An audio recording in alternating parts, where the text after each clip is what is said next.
తెలంగాణ రాజకీయాల్లో బీజేపీకి స్కోప్ కనిపిస్తూ ఉంది. 17 ఎంపీల్లో 8 వచ్చింది కాబట్టి ఆ పార్టీ ఆర్ఎస్ఎస్, ఇతర బజరంగ దళ్, విశ్వ హిందూ పరిషత్తు, విద్యార్థి పరిషత్తు ఇట్లా వివిధ పేర్లతోని ఇంకా హిందూ మత ధార్మిక సంస్థలతో లింకప్ అయి దాని ప్రయత్నాలు అది చేస్తూ ఉంది.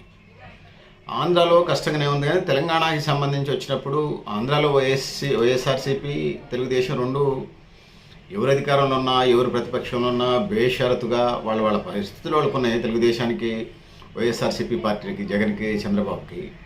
అయితే వాళ్ళు బేషరతుగా మద్దతు ఇస్తున్నారు. ఏకంగా ఇప్పుడు తెలుగుదేశం పార్టీ ఇక్కడ ఆంధ్రప్రదేశ్లో కానీ అక్కడ కేంద్రంలో కానీ పొత్తులోనే ఉన్నారు. కూటమిగా వాళ్ళు మంత్రి పదవులు కూడా పంచుకొని పరిపాలన చేస్తూ ఉన్నారు. సరే, జనసేన అనుకోండి, అదొక భాగం. ఇక తెలంగాణకు వచ్చినప్పుడు బీజేపీ బీఆర్ఎస్తో వెళ్ళటం వల్ల ఇటు బేషరతుగా మద్దతు ఇచ్చే తన అంతర్గత మిత్రుడైనటువంటి బీఆర్ఎస్కి రాష్ట్రాన్ని అప్పచెప్పటం, అదేవిధంగా మొన్న 8 మంది ఎంపీలకు సంబంధించి, ఎందుకంటే 17 ఎంపీ సీట్లలో సుమారుగా 16 ఎంపీ సీట్లలో 2 సీట్లలోనే సెకండ్ ప్లేస్ వచ్చింది. థర్డ్ ఫోర్త్కే వెళ్ళారు. వీళ్ళు థర్డ్ ప్లేస్లోనే ఉన్నారు, కొన్నిసార్లు ఫోర్త్ ప్లేస్లో ఉన్నారు హైదరాబాద్ లాంటి ఎంపీ సీట్లలో. సో అందుకోసం టీఆర్ఎస్ నమ్మదగిన మిత్రుడుగానే బీజేపీ భావిస్తూ ఉన్నది. సో అయితే టీడీపీ శ్రేణులు ఉద్దేశం మాత్రం ఇప్పుడు ఏమున్నదంటే, టీడీపీ పార్టీ ఉన్నది, వాళ్ళు 1,10,10,10,000 సభ్యత్వం చేశారు తెలంగాణ రాష్ట్రంలో. 1,20,000 అనుకుంటాను. సరే, అది ఏ సభ్యత్వం? తాలు సభ్యత్వమా, బోలు సభ్యత్వమా, రా మెటీరియల్ సభ్యత్వమా చూడాలి, కాలం నిర్ణయించది. ఇన్సూరెన్స్ వల్ల సభ్యత్వం పెరిగింది. సో సైకిల్ గుర్తు కనపడ్డప్పుడు సైకిల్ గుర్తు అభిమానులు సహజంగా ఊపు వస్తుంది కాబట్టి బీజేపీ వాళ్ళిద్దరు కలిసినప్పుడు ఆ మూమెంట్ రావడానికి ఆస్కారం ఉంటుంది, ఆ విధంగా ముందుకు పోవడానికి ఆస్కారం ఉంటుంది.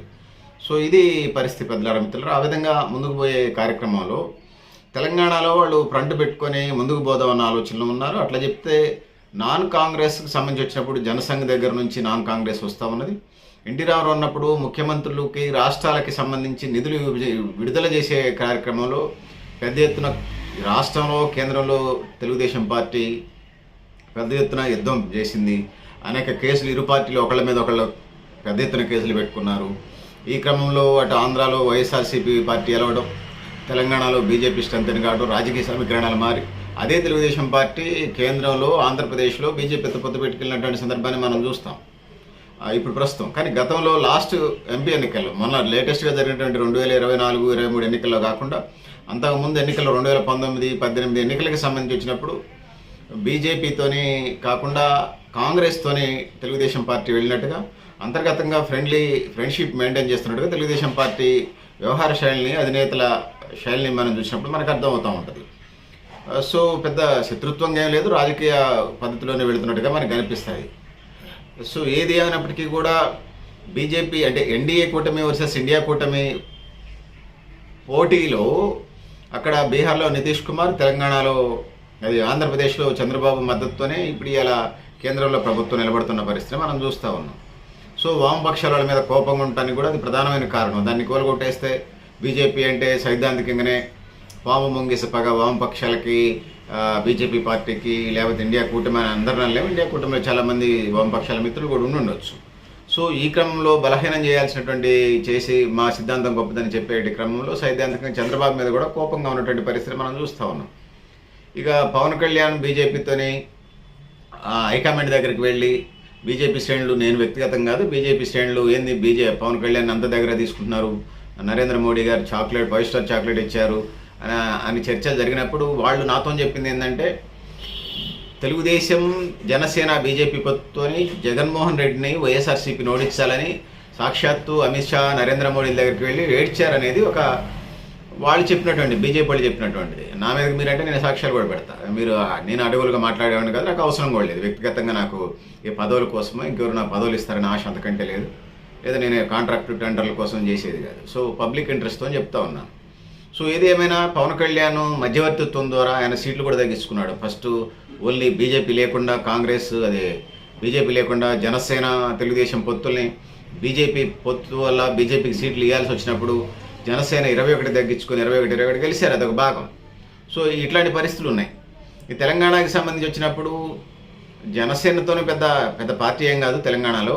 ఆంధ్రాలో పెద్ద పార్టీ కావచ్చు, 10%, 15% ఓట్లు ఉంటే ఉండొచ్చు, పొత్తులలో గెలవచ్చు. తెలంగాణకు సంబంధించి చాలా చిన్న పార్టీ అది, కొద్దిపాటి శాఖలు ఉన్నాయి. మునూరు కాపు సామాజిక వర్గం భుజాన్ని వేసుకుని మోస్తుంది, మరి తీర్మానం మళ్ళీ ఎలా మోస్తుందో చూడాల్సిన అవసరం అయితే ఉన్నది. సో టీడీపీ జనసేన బీజేపీ వెళ్ళాలనే ప్రయత్నం అయితే చేస్తూ ఉన్నది. సో అది ఎంతమందికి సక్సెస్ అయింది తెలంగాణలో ఈ ఫార్ములా, ఆంధ్ర ఫార్ములా సక్సెస్ అవుద్దంటే ప్రశ్నార్థకమే. సో అయితే ఈ క్రమంలో టీడీపీ జనసేన మరి వెళ్ళకపోతే తెలంగాణలో చాలా కేడర్ బయటికి వెళ్ళిపోయే పరిస్థితి. సో ప్రత్యేక తెలంగాణ ఉమ్మడి ఆంధ్రప్రదేశ్ ఉద్యమం జరిగేటప్పుడు ఉమ్మడి ఆంధ్రప్రదేశ్కి సిపిఎం కట్టుబడి ఉంటూ పార్టీకి డ్యామేజ్ కాల సిపిఎంకి సంబంధించి ఉమ్మడి ఆంధ్రప్రదేశ్లో. కానీ ప్రత్యేక తెలంగాణ ఉద్యమాన్ని బలపరిచినటువంటి సిపిఐ పార్టీకి పెద్ద ఎత్తున ఆంధ్రాలో డ్యామేజ్ అయిపోయింది. యంగ్స్టర్స్ ఎవరు మిగలలేదు ప్రత్యేక తెలంగాణ మద్దతు ఇచ్చిన క్రమంలో. మధ్య వయసులో మిగిలారు. సరే, వాళ్ళు ఏదో ఇతర రిక్రూట్మెంట్ చేసుకోవచ్చు ఇప్పుడు. సో ఇట్లాంటి పరిస్థితులు, ఉద్యమాలు వచ్చినప్పుడు ఇట్లాంటి పరిస్థితులు వస్తుంటే ఆటుపోటులో దట్టుకొని నిలబడినటువంటి పార్టీలే మనుగడ సాగిస్తూ ఉంటాయి. సో ఇప్పుడు జనసేనకి తెలుగుదేశానికి అట్లాంటి పరిస్థితులు ఉన్నాయి ఇప్పుడు రాబోయే ఎన్నికల నాటికి. ఇప్పుడు లోకల్ ఎన్నికలు కానీ, హైదరాబాద్లో జరిగే ఎన్నికలకు సంబంధించి కానీ, తర్వాత జరగబోయే ఎమ్మెల్యే, ఎమ్మెల్సీ, ఎంపీ ఎన్నికలకు సంబంధించి కానీ. సో అందుకోసం ఖచ్చితంగా టీడీపీకి, ఖచ్చితంగా బీజేపీతో తెలంగాణలో పొత్తు పెట్టుకోకపోతే వెళ్ళిపోయే శ్రేణులు నాతోనే చాలామంది మాట్లాడారు. ఇంకా చాలామంది ఇన్ఫర్మేషన్స్ ఉన్నాయి. సో అందుకోసం ఆ పరిస్థితి. సో అందుకోసం రేవంత్ రెడ్డి కూడా వ్యూహాత్మకంగానే మాట్లాడుతున్నారు. టీఆర్ఎస్ని బలహీనపరిచే కార్యక్రమం ఇంకోవైపు చేస్తున్నాడు. నాకు తెలిసి బీజేపీ టీఆర్ఎస్ పొత్తులో 2000 అంటే జిహెచ్ఎంసీ ఎన్నికలు, హైదరాబాద్ ఎన్నికలు కానీ, హైదరాబాద్ అంటే మున్సిపల్ కార్పొరేషన్ ఎన్నికలు కానీ, అదేవిధంగా మనం చూసుకున్నప్పుడు ఇంకా చెప్పుకోవాల్సి వస్తే ఎమ్మెల్యే, ఎంపీ ఎన్నికలకు అట్లా వెళ్తుందని భావిస్తున్నాను. ఎందుకంటే 48% ఉన్నటువంటి టీఆర్ఎస్ అంటే టీబీఆర్ఎస్ ఓట్ బ్యాంకు 22% విడిపోయినట్టుగా మనకి లెక్కలు చెప్తున్నాయి. అంత స్థాయి ఓట్ బ్యాంక్ టీఆర్ఎస్కి, జనసేనకి అంత 35-40% ఓట్లు రావాలి. కాబట్టి తెలుగుదేశానికి, జనసేనకి అంత లేదు. కాబట్టి బీజేపీతో వెళ్తేనే వాళ్ళకి ఆల్టర్నేటివ్. అంతకుమించి ఇప్పుడు వచ్చే పరిస్థితి ఏం లేదు. ఎంత వచ్చినా ఒక 5% ఓట్లు న్యూట్రల్స్ ఏమైనా వాళ్ళకి వేస్తారు. ఎవరి ఓట్లు వాళ్ళకు ఉంటాయి, వాళ్ళ ఓట్లు వీళ్ళ ఓట్లు వీళ్ళు. సరే, అనేక అవినీతి ఆరోపణలు టీఆర్ఎస్ అధినేతల మీద రావడం, నేను పేర్లు ఏం ప్రస్తావించట్లా, అన్ని టీవీల్లో, పేపర్లో వచ్చే మా పాయింట్సే చెప్తా ఉన్నాను. సో ఇట్లాంటి పరిస్థితుల్లోనే టీడీపీ, జనసేనకి ఆ పరిస్థితి ఉన్నది. బీజేపీ, టీఆర్ఎస్ కలిసి ఎన్నికల పోయే పరిస్థితి కనపడతా ఉన్నది. ఇంకొక వైపు టీడీపీ శ్రేణుల్ని, అంటే అది నేనే మినిమం డిగ్రీ చదివి ఉండాలా అని చెప్పే వీడియోస్ అని అంటే నేను ఎప్పుడు చెప్పను. భవిష్యత్తులో కూడా అట్లా ఉండదు.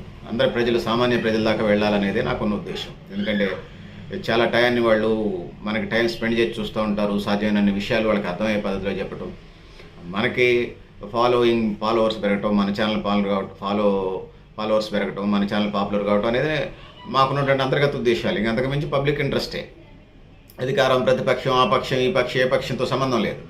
సో అందుకోసం నేనేమంటున్నానంటే, రేవంత్ రెడ్డి ఈ మధ్యకాలంలో మాట్లాడే సోషల్ మీడియాలో మనం చూస్తూ ఉంటే టీఆర్ఎస్ గద్దెలు బాలగొట్టిందంటే ముఖ్యమంత్రి స్థాయి నేషనల్ లీడరు, ఒక రాష్ట్ర ముఖ్యమంత్రి, ఆయన తెలియదా గద్దెలు గోలగొడితే కేసులు అయితే అనేది తెలుసు. అయినా ఎందుకు అన్నాడంటే గద్దెలు గోలగొట్టడం ఉద్దేశం కాదు, ఆ పార్టీని లేకుండా చేయడం అనేది. ఎందుకంటే టీడీపీ శ్రేణులే టీఆర్ఎస్లకు మేజర్ అయిపోయింది అనేది దాని సారాంశం. వాళ్ళని వెనక్కి తీసుకెళ్ళండి అనేది ఇంకొక వైపు నడుస్తూ ఉన్నది.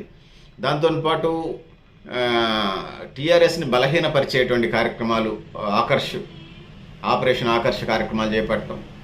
సో ఇంకొక వైపు అధినాయకత్వం మీద కేసులు, వాళ్ళకు ఉన్నటువంటి మంచి ఒప్పుతా ఫ్యూచర్లో వాళ్ళు తప్పు చేశారా, ఒప్పు చేశారా, రాజకీయ కేసులు అవి నిజం కేసులు అనేది కాలం తేల్చుది. అట్లా ఉంచండి. సో ఈ పరిస్థితులు అన్నీ ఉన్నాయి.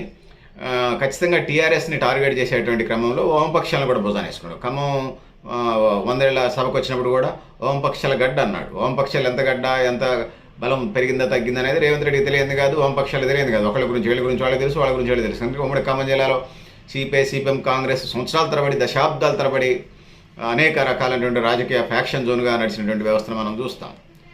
సో వాళ్ళ గురించి వాళ్ళకి తెలుసు, వీళ్ళ గురించి వాళ్ళకి తెలుసు. సో కమ్యూనిస్టులు కూడా టీఆర్ఎస్ వైపు వెళ్ళినటువంటి పరిస్థితి మనం చూస్తాం, నాట్ ఓన్లీ ఖమ్మం జిల్లా, తెలంగాణ రాష్ట్ర వ్యాప్తంగా. అందుకోసం ఒకవైపు వామపక్షాలు ఉన్నదానికి ₹1 పెరిగినా, 100 పెరిగినా, 1,00,000 పెరిగినా, కోటి పెరిగినా అటు తర్వాత సంగతి. అటువైపు తెలుగుదేశం ₹1 పెరిగినా, ₹10 పెరిగినా, 100 పెరిగినా, 1000 పెరిగినా, 1,00,000 పెరిగినా, కోటి పెరిగినా తర్వాత సంగతి. సో ఆ విధంగా టీఆర్ఎస్ని నిర్వీర్యం చేయటం రేవంత్ రెడ్డి రాష్ట్ర ముఖ్యమంత్రి మాటలు అర్థమవుతుంది. కొంతమంది అర్థం కాని వాళ్ళు ఏం మాట్లాడుతాడు అన్నట్టుగా మాట్లాడుతున్నారు. రేవంత్ రెడ్డి చాలా థియరిటికల్గానే మాట్లాడుతున్నాడు, విజనబుల్గానే మాట్లాడుతున్నారు, లాంగ్ విజన్తో మాట్లాడుతున్నట్టుగా మనకు అర్థమవుతూ ఉంటుంది. సో ఇది పరిస్థితి. ఇది ఇట్లా ఉన్నటువంటి పరిస్థితుల్లో సో ప్రధాని నరేంద్ర మోడీ మునగాడు అనేది పెద్ద ఎత్తున ప్రచారం జరుగుతూ ఉన్నది.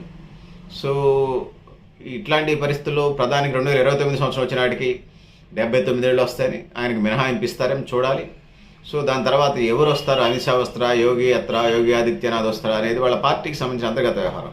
లేటెస్ట్గా నిన్న అనుకుంటాను, నిన్ననే 21/1/2026న బీజేపీ జాతీయ ప్రధాన కార్యదర్శి నితిన్ నబీన్ని రిక్రూట్మెంట్ చేశారు. సో మాజీ అధ్యక్షుడు నితిన్ గడ్కరీ కూడా ఆయనకి స్వీట్లు కేకులు ఓకే ఇచ్చి స్వాగతించాడు. సాక్షాత్తు భారత ప్రధానమంత్రి నరేంద్ర మోడీ జన్జడ్కి జన్వైకి రేడియోలో పాటలు రేడియో ప్రోగ్రామ్స్ వినేవాళ్ళకి మధ్య వారిదిగా 45-50 సంవత్సరాల మధ్య ఒక తరాన్ని, కొత్త తరాన్ని తీసుకొచ్చాం. బీజేపీ అనేది ఒక కుటుంబం. సో అందుకోసం ఆ కుటుంబానికి సంబంధించి అధినాయకులు అంటే అధ్యక్షులు మారుతూ ఉండొచ్చు, కానీ కుటుంబానికి సంబంధించినటువంటి దశ దిశ మార్గనిర్దేశం విలువలు ఏదైతే ఉన్నాయో లక్ష్యాలు సేమ్ అయ్యే యాస్టీస్గా ఉంటాయి, కంటిన్యూ అవుతాయి అని చెప్తున్నటువంటి పరిస్థితి మనం చూస్తున్నాం. సాక్షాత్తు బీజేపీ, ఆర్ఎస్ఎస్ లేకపోతే సంఘ పరివారం వాటికి సంబంధించినటువంటి ఎజెండానే కొనసాగుతుంది, అందులో పెద్ద మార్పులు ఏముండవు. సో ఇట్లాంటి పరిస్థితులు నేను తెలియజేసుకుంటూ ఇంకా ప్రధానమంత్రి మాట్లాడుతూ నితిన్ నబీన్ నా బాస్ అన్నాడు. నేను ప్రధానమంత్రినే కావచ్చు, పార్టీలో ఆయన నా బాస్ అని చెప్తున్నాడు. సాక్షాత్తు భారత ప్రధానమంత్రి నితిన్ నబీన్ భారతీయ జనతా పార్టీ బీజేపీ జాతీయ పార్టీ అధ్యక్షుడిని నా బాస్ అని చెప్తున్నాడు. నేను కార్యకర్తని, సామాన్య కార్యకర్తని మాత్రమే అన్నాడు. సో ఆ విధంగా పార్టీలో శ్రేణుల్లో కొత్త ఉత్సాహాన్ని నింపే ప్రయత్నాన్ని ఇంకొక వైపు నరేంద్ర మోడీ చేస్తున్నట్టుగా మనకు కనపడుతుంది. ఇది పరిస్థితి. సో ఏది ఏమైనా టీడీపీ బీజేపీ పొత్తు ప్రత్యక్షంగానే ఉంది. తెలంగాణలో ఏం జరుగుతుందనేది ప్రశ్నార్థకమే. నాకు తెలిసి బీజేపీ శ్రేణులు ఖచ్చితంగా టీఆర్ఎస్ వైపే మొగ్గుగా ఉన్నాయి. నాకు తెలిసి తెలుగుదేశం వైపు లేవు, ఎందుకంటే తెలుగుదేశం తెలంగాణలో బలహీనంగా ఉంది. వైఎస్ఆర్సీపీ పరిస్థితి బాగాలేదని మూసేసుకున్నారు, ఏదో కొన్ని జెండాలు ఎగరవచ్చు. సో ఇది పరిస్థితి. వామపక్షాలే మనుగడ కోసం పోరాటం చేస్తున్న క్రమంలో రెగ్యులర్ ఉద్యమాలు చేసేది. సో బీజేపీ టీఆర్ఎస్తో వెళ్ళటం వల్ల భవిష్యత్ ప్రయోజనాలకి తెలంగాణని వాళ్ళ అకౌంట్లు వేసుకోవడానికి, కేరళ వాళ్ళ అకౌంట్లు వేసుకోవడానికి పెద్ద ఎత్తున యుద్ధం అది చేస్తామని సో సోషల్ ఇంజనీరింగ్ చేస్తున్నటువంటి క్రమంలో తెలంగాణకి ఇప్పటికే బీసీలు నినాదం ఉన్న క్రమంలో మరి భవిష్యత్తులో ఏం చేస్తుందని చూస్తూ సో టీడీపీ బీజేపీల పొత్తు ఏముందనేది మీలాగానే నేను కూడా ఎదురు చూస్తూ ఉన్నాను. కాకపోతే ఆంధ్రాలో కొనసాగొచ్చాము భవిష్యత్తులో, కానీ తెలంగాణకి సంబంధించి తెలంగాణ శ్రేణులు బీజేపీ శ్రేణులు ఒప్పుకున్నట్టుగా అనిపించట్లా. మరి అధినాయకులు ఒక రాష్ట్రమే కదా మళ్ళీ ఆంధ్రా నుంచి డిస్టర్బ్ చేసుకోవడం ఎందుకంటే చెప్పలేలే, కానీ తెలంగాణలో మళ్ళీ కాంగ్రెస్ పెరిగిద్దని అంతర్గతంగా టీఆర్ఎస్ కూడా బేషరతుగా మద్దతు ఇస్తూ ఉంది వాళ్ళకి, బీజేపీలో సెంట్రల్ గవర్నమెంట్కి. ఏదో 1-2 బిల్లులు తప్పితే 199% బిల్లులు పార్లమెంట్లో పెట్టినప్పుడు బహిరంగంగానే మద్దతు ఇచ్చినటువంటి సందర్భాన్ని పాత పేపర్లని, పాత వీడియోస్ అన్ని మనం చూసినప్పుడు ఛానల్స్లో ఆయన కనిపిస్తూ ఉంటే ఇది పరిస్థితి. పెద్దలారా మిత్రులారా, టీడీపీ బీజేపీల కొత్త రాజకీయ వ్యూహం అదేమన్నా కొన్ని నియోజకవర్గాల్లో అది గ్రేటర్ జేఎస్ఎంసీ పరిధిలో, హైదరాబాద్ పరిధిలో ఏమైనా సక్సెస్ అవుతుందని, మిగతా చోట్ల అంత పెద్ద ఫలితాలు ఉండకపోవచ్చు అనేది అనాలిసిస్ రివ్యూస్ చూసినప్పుడు మనం చెప్పొచ్చు. పెద్దలారా మిత్రులారా, మీరు కూడా మీ అభిప్రాయం కామెంట్ బాక్స్లో ఆయన తెలియజేస్తూ, నేను గరిడేపల్లి సత్యనారాయణ, న్యూ లక్ష్య ఆర్గనైజేషన్. థ్యాంక్ యూ ఉండాలి పెద్దలారా మిత్రులు.